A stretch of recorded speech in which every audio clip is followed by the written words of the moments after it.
Many buyers, when they see the government's proposed acquisition overlay or PAO, often think, well, it hasn't been acquired for decades, so it shouldn't matter.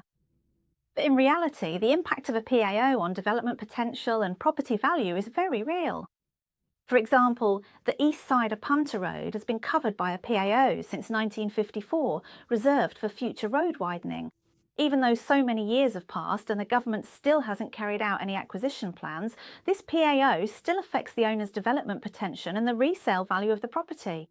What's even more frustrating is that even if the government hasn't taken action for years, it doesn't mean the PAO will automatically become invalid.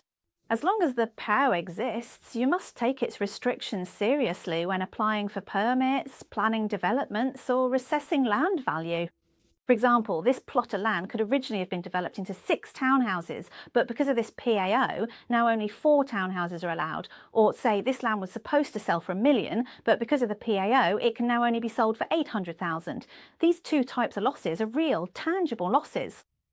The good news is that if a property suffers financial loss because of a PO, such as the planning loss or resale value loss mentioned earlier, there is a chance to apply to the government for compensation.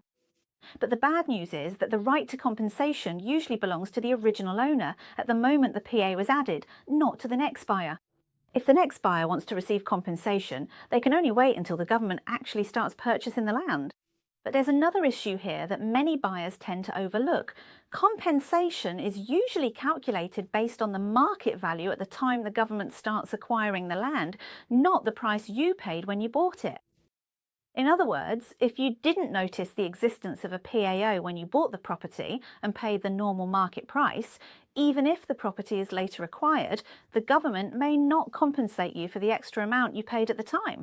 So for buyers, the biggest risk with a PAO isn't necessarily that the property will be acquired immediately, but rather not taking into account the impact of the PAO on the land's value and future development potential when making the purchase. That's also why, when we conduct due diligence, we always check for all kinds of overlays and planning restrictions on the land.